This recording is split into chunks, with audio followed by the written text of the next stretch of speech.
This is our video presentation. The first topic we're going to talk about is Trumponomics, tariff impacts between the United States and Taiwan. So first, what is the tariff?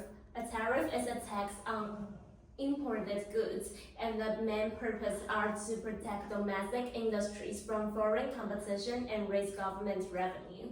When the tariff is imposed, the price of imported goods increases, which reduces the quantity of imports.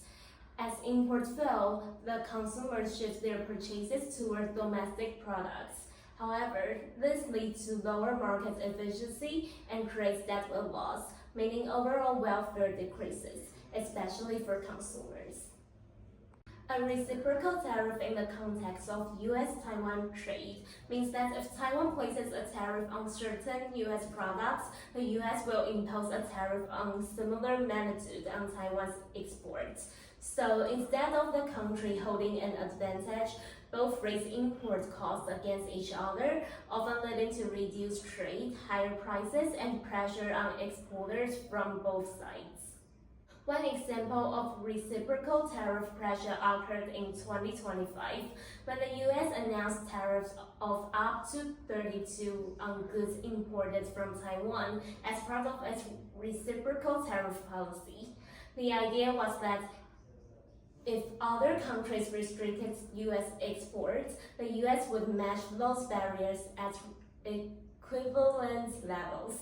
This action shows how reciprocal tariff policies raise import costs, pressure exporters, and increase uncertainty on both sides.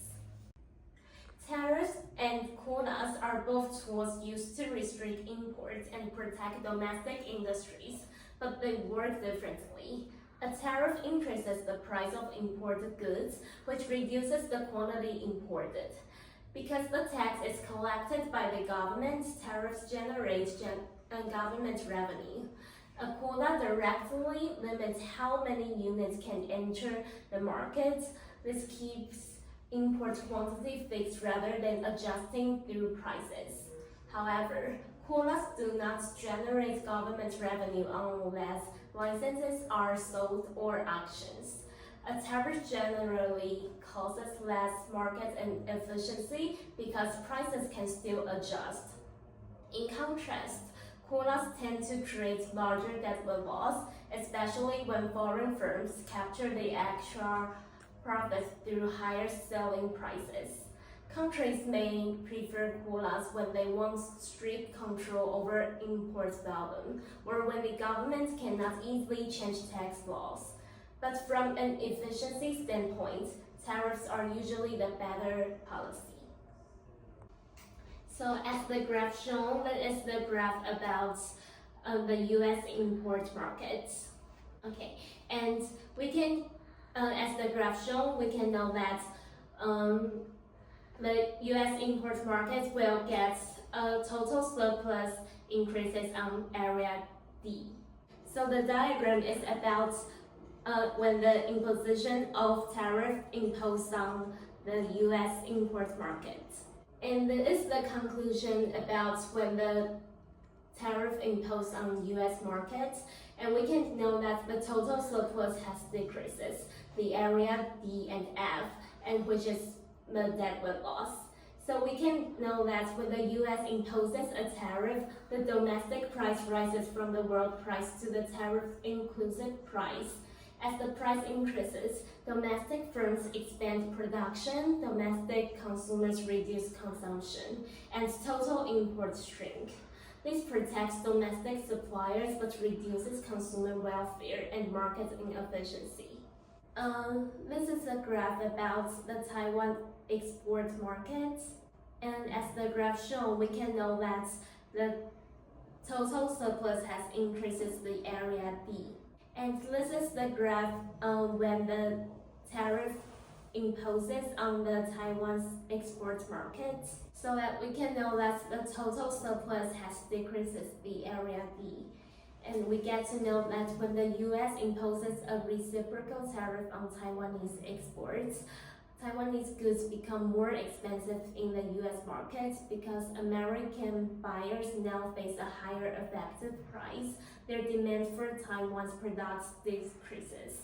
As demand falls, the market moves to a new equilibrium with a lower price received by Taiwan and a smaller export quantity. This directly reduces Taiwan's export revenue and lowers producers' surplus. Taiwanese firms earn less per unit and also sell fewer units, leading to an overall decline in Taiwan's economic welfare. This graph illustrates Taiwan's export market before and after the US imposes a reciprocal tariff on Taiwanese products. Before the tariff, the US demand curve for Taiwan's goods is shown by the upper line, and at this equilibrium, the export price is P0 and Taiwan exports Q0 units to the US. Once the tariff is imposed, US buyers face a higher import cost, so their willingness to purchase Taiwanese goods decrease. It causes the demand curve to shift downward and left. As a result, the new equilibrium price falls to P1 and the export quantity decreases to Q1.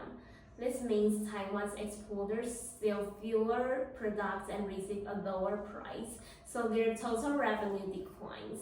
In addition, producer surplus shrinks, firms earn less profits, and the export sector becomes worse off overall. Therefore, the reciprocal tariff directly reduces Taiwan's export price and export volume, leading to lower revenue and lower overall welfare for Taiwan's producers. Now, I will analyze welfare effects on the United States under a reciprocal tariff. Before the tariff, US consumers purchases imports at the world price of 70, which gives them a large consumer surplus. Domestic producers supply only a small portion, and most consumption comes from cheaper imports. However, when the United States imposes a tariff, the domestic price rises to 100. Because of this price increase, consumers reduce their quantity demanded, and part of their previous surplus disappears. Meanwhile, domestic producers expand output and gain additional producer surplus because they can now sell at a higher price. The government also collects tariff revenue based on the remaining imports. Overall, although producers and the government gain, the total gain is smaller than the loss faced by consumers. Therefore, the United States experienced a net welfare loss due to deadwood loss, which comes from reduced trade volume and deterioration in consumption and production. First is how TSMC chooses its profit maximizing price and quantity. TSMC has monopoly power in advanced AI chips, so it sets output where MR equals MC. After finding this quantity, it moves up to the demand curve to see how much customers are willing to pay. That price becomes the monopoly price, so TSMC first chooses quantity based on costs and revenue. Then lets demand determine the price. Second is monopoly price, quantity, and profit area. The monopoly quantity QM is at the MR to MC intersection. The corresponding point on the demand curve gives the monopoly price PM. Profit is shaded rectangle. This shows how monopoly power allows TSMC to earn positive economic profit. Third is deadwood loss. Compared with perfect competition, a monopoly produces less and charges more. Some mutually beneficial trades never happen, creating a deadwood loss triangle between the demand curve and the MC curve. This represents a lost total surplus that society cannot recover. Fourth, effect of surging AI chip demand. When companies like NVIDIA, OpenAI, and Google greatly increase demand, the demand curve shifts right. MR shifts with it, raising the profit maximizing output and pushing the monopoly price higher. As a result, TSMC expands production and earns even larger profits during AI boom periods.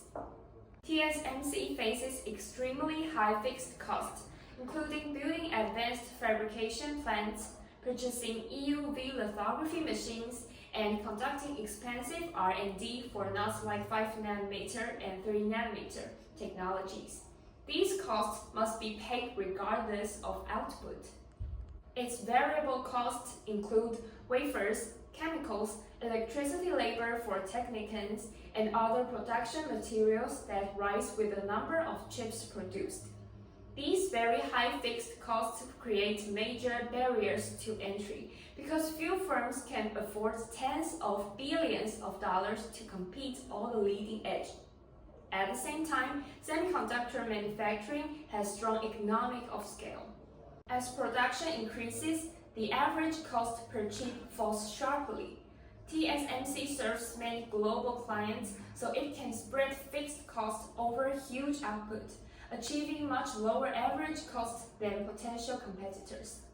Because high fixed costs and strong scale economics make one large producer more efficient than many small ones, TSMC operates with characteristics of a natural monopoly in advanced chip manufacturing. TSMC's economic profit is the rectangle between the monopoly price PM, the average cost ATC at the monopoly quantity QM, and the output level. On the graph, you'll find QM where MR equals MC, then move up to the demand curve to get PM. The vertical gap between PM and ATC multiplied by QM forms the standard profit box. This area captures TSMC's per chip margin times its scale of production. TSMC can keep earning positive long-run profits because its technology, yield rate, and manufacturing efficiency are far ahead of competitors. Advanced nodes require extreme precision, huge capital investment, and tight supplier coordination, which creates entry barriers. Rivals face higher costs and lower yields, so they cannot profitably match TSMC's price performance ratio.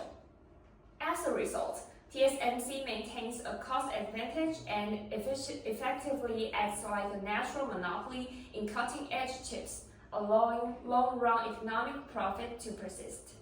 TSMC's new fabs in Arizona, Kumamoto, and Dresden are long-run decisions, not short-run choices. In the short run, capital such as fabs and EUV machines is fixed, so TSMC can only adjust labor or output. But when TSMC chooses to build an entirely new plant, it is making a long-run change because it is adjusting fixed inputs and expanding long-term production capacity. Fixed investment plays a central role here. Each fab costs tens of billions of dollars and requires years of planning, land acquisition, equipment installation, and workforce development. Because these investments are irreversible and extremely costly, they lock TSMC into long-run strategies about technology nodes, customer demand, and global supply chain stability. So these large capital commitments define TSMC's long-run production path. If Intel Foundry Services or Samsung Foundry successfully produce comparable 2nm or 3nm technologies, the market structure will shift from near monopoly towards oligopoly. Today, TSMC dominates the cutting-edge foundry market because it is the only firm with high yield and reliable volume production at the most advanced nodes. But if Intel or Samsung truly matches TSMC's technology, there would be multiple firms offering similar performance, similar transistor density, and similar reliability. This would increase competition, reduce TSMC's pricing power, and shrink its monopoly profit rectangle. The market will start to resemble an oligopoly where a few large players compete through technology, pricing, and capacity. TSMC would remain strong, but it will no longer face zero competition at the leading edge. For the last part, we're going to talk about air pollution and negative externalities, and we will cover why the market fails and how to fix it. So our example is car pollution, and car pollutions includes like noises, exhaust emissions, and also like traffic congestion. But we're mainly focusing on exhaust emissions today because we're talking about air pollution.